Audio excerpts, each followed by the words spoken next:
टोलीले केन्द्रीय गृहमन्त्रीसँग भेटघाट भएपछि यो पिपिएस विषय लिएर त्रिपक्षीय वार्ताको उहाँले एउटा एस्युरेन्स दिएको छ र यो सेप्टेम्बर महिनामा हुने भन्ने एउटा कुरा छ। यो के लाग्छ तपाईँलाई? होइन, हेर्नुहोस्, होइन, ट्राइपार्टाइट टक्स हुनु आवश्यक हो पर्मानेन्ट पोलिटिकल सल्युसनको लागि। तर मलाई लाग्छ होम मिनिस्टरले जुन चाहिँ बयान दिनुभएको छ त्यो बयान त आधिकारिक रूपमा प्रेस इन्फर्मेसन ब्युरोमा आएन है, त्यो त्यहाँको टोलीले बताएको हो र एउटा केवल आश्वासन जस्तो खालि लाग्छ। यो सिरियस हुनुपर्छ टक्समाथि। यहाँको जुन चाहिँ पाहाड तराई अनि डुवर्सको जुन चाहिँ एउटा स्थायी राजनैतिक समाधानको लागि चाहिँ सिरियस हुनुपर्छ। त्यसले गर्दाखेरि खालि एउटा यहाँको समस्या समाधान हुन्छ र यसमा स्टेट गभर्नमेन्ट, सेन्ट्रल गभर्नमेन्ट र स्टेक होल्डर्सहरूलाई बोलाएर यो टक्स हुनुपर्छ र अब एउटा आश्वासन खालि भएको जस्तो लाग्छ मलाई है। यो त्यति साह्रो अब गहनतापूर्वक होम मिनिस्टरले लिएको छैन, किनभने हामीले विगतको दिनहरूमा अब हामीले उहाँहरूको आश्वासन हामीले देखेको हो र गहनतापूर्वक चाहिँ लिएको छैन र गहनतापूर्वक लिएर काम गर्यो भने यहाँको समस्या समाधान हुन्छ, नत्र भने यत्तिकै आश्वासन नै खालि यहाँको मान्छेहरूलाई आश्वासन दिँदै राख्ने खालि होम मिनिस्ट्रीले काम गर्नेछ। त्रिपक्षीय वार्ता बोलायो भने त्यसमा तपाईँहरू पनि अंशग्रहण गर्ने के दाबी गर्नुहुन्छ?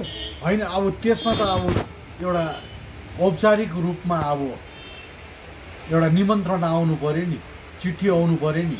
होइन, मैले तपाईँसँग जान्नु चाहेको हो, जब त्रिपक्षीय वार्ताको कुरा यदि आधिकारिक रूपमा भयो भनेदेखि त्यो वार्तामा तपाईँहरूलाई पनि बोलाउनु पर्छ भन्ने तपाईँले सेन्ट्रल गभर्नमेन्ट प्रेसराइज गर्नुहुन्छ? हामी प्रेसराइज गर्दैनौँ। अच्छा है, उहाँहरूको विगतको जुन चाहिँ 7 तारिक अक्टोबर 2020मा ट्राइपार्टाइट टक्सको लागि मिटिङ बोलाएको थियो, त्यति बेला गोर्खा जनमुक्ति मोर्चालाई बोलाएको थियो र हामीले सिपिआरएम जिएनएलएफहरूलाई हामीले निमन्त्रणा पठाएको थियौँ।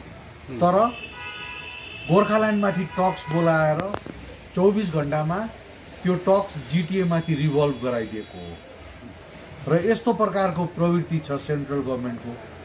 तर एउटा कुरो चाहिँ यो पिपिएस भन्ने जो शब्द जो आएको छ यो त तपाईँहरूको समयकालमा नै आएको शब्द हो, जति बेला आएको आज वार्ताको जो कुरा हुँदैछ पिपिएस माथि, फेरि त्यो वार्तामा तपाईँहरू प्रेजेन्ट नहुनु, त्यो त प्रेजेन्ट नहुनु भन्ने होइन। होइन, मैले तपाईँसँग जान्नु चाहेको कि तपाईँहरूले पनि यसमा हामीलाई पनि बोलाउनु पर्छ। होइन, हामी भन्दैनौँ। अच्छा, यहाँको त्यो त सेन्ट्रल गभर्नमेन्टले तय गर्नुपर्छ कसलाई बोलाउँछ कसलाई बोलाउँदैन, होइन, कसको सहभागिता आवश्यक छ त्यो गभर्नमेन्टले तय गर्नुपर्छ। होइन, तर एउटा कुरो त क्लियर छैन, कालमै नै भएको नि त। जब तपाईँहरूकै कालमै नै भइसकेको कुरोलाई तपाईँहरूलाई नै त्यो वार्तामा स्टेक होल्डर्सहरूलाई अच्छा बोलाउनु पर्यो, सबैलाई बोलाउनु पर्छ, स्टेक होल्डर्सहरूलाई बोलाउनु पर्छ। अच्छा, हजुर, यो पिपिएस जो यो विषयवस्तु छ, यो विषयवस्तु सेन्ट्रलको विषयवस्तु हो अनि यो आन्दोलन 2017देखिको हजुर यहाँनिर सुरुवात भयो। विगतको 2007 सालमा पनि आन्दोलन भएको हो, 2013 सालमा पनि भएको हो र सरकारले लेखिसके पश्चात, बिजेपी पार्टीले लेखी पश्चात होइन चाप सृष्टि गरिरहनु पर्दैन, उनीहरूको दायित्व हो।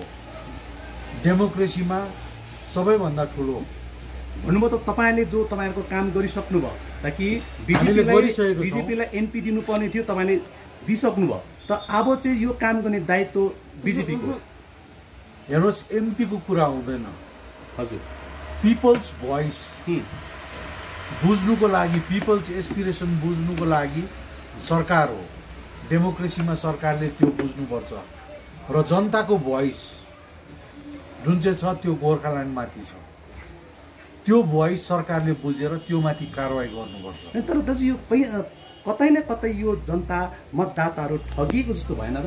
किन भन्दाखेरि चाहिँ जति बेला तपाईँले 19मा यो पिपिएसको कुरो देखाएर जनतालाई भोट माग्नुभयो, जनतालाई एपिल गर्नुभयो, जब त्यो एपिल आजको दिन अब यो तपाईँले भन्नुहुन्छ अब यो सरकारको दायित्व, यो सरकार होइन, यो सरकारले घोषणा पत्रमा लेखेपछि, हजुर सङ्कल्प पत्रमा लेखेपछि यो सरकारको दायित्व हो होइन। झकझकाउने दायित्व त होइन, झकझकाउने दायित्व त सबै स्टेक होल्डर्सहरूको हो, तर सरकारले अब यो माथि अब कार्य गर्नुपर्छ होइन। मैले भएन दाजु, किन भन्दाखेरि तपाईँले जनतालाई भोट माग्नुभयो पिपिएसको लागि, अनि त्यो पिपिएसको आधारमा जनताले मतदान दियो, भोट दियो, अनि भोट दिएपछि सरकार बनिएको छ। अब यो दायित्व सरकारको भनेर छोड्नु काहीँ न काहीँ जनताको मतदानमाथि ऊ भएन। हामीले छोडेको छैनौँ। हजुर, उसो भए सेन्ट्रल गभर्मेन्टलाई दबाउ दिने तपाईँको के कस्तो कार्ययोजना छ? होइन, कार्ययोजना होइन, त्यो त भोलिको दिनमा तय हुन्छ।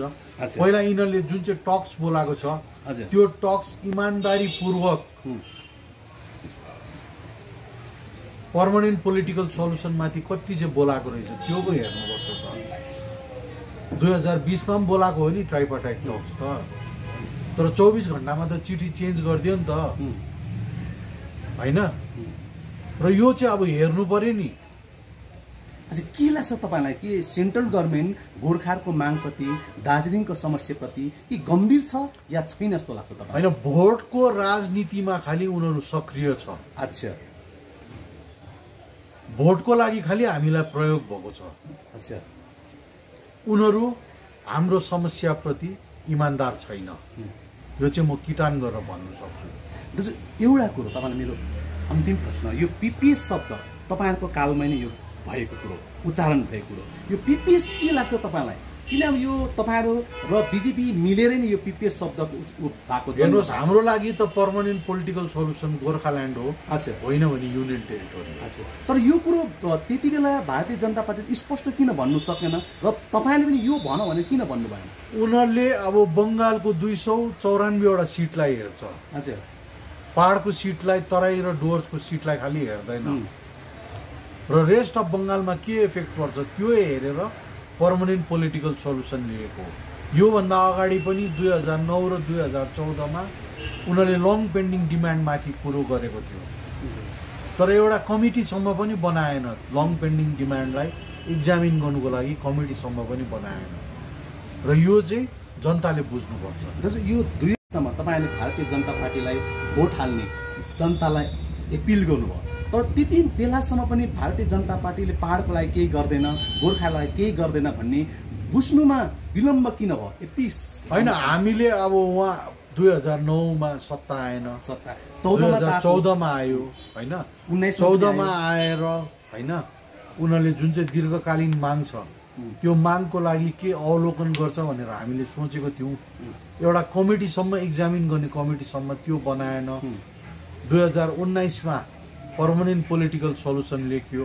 पर्मानेन्ट पोलिटिकल सल्युसनको 2020को अक्टोबरमा मिटिङ बोलाएको हो, तर चिठी चाहिँ चेन्ज गरेर जिटिएमाथि ठोकाइदियो। होइन, मैले तपाईँसँग यही त जान्नु चाहेको र जबकि 2014मा त उनीहरूको सरकार बनिएको थियो, त्यति बेला पनि तपाईँहरू बिजेपीको गठबन्धनमा हुनुहुन्थ्यो। हामीले हेऱ्यौँ, हामीले पर्खेर हामीले केही नपाउँदाखेरि हजुर 19मा पनि फेरि तपाईँले बिजेपीले साथ दिउँ। बुझ्नुमा विलम्ब किन?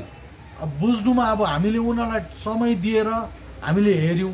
जब चाहिँ 2020मा 7 अक्टोबरको चिठी चेन्ज गरे नि, हाम्रो मन पनि त्यहाँदेखिको परिवर्तन भयो। हजुर, अहिले फिलहाल सेन्ट्रल गभर्मेन्ट दबाउ दिनलाई त्यो पत्रचार गर्ने के योजना छ तपाईँको? पत्रचार हामीले केही गर्नु पर्दैन यसमा। अच्छा, हेरौँ न अब सरकारले। अच्छा, तपाईँहरूको होइन कलकत्ता जाने योजना केही छ? होइन, अहिले केही भएको छैन। सेन्ट्रल गभर्मेन्ट मिटिङ कहिले हुँदैछ तपाईँको? अहिले तय भएको छैन, तय भएपछि बताइन्छ।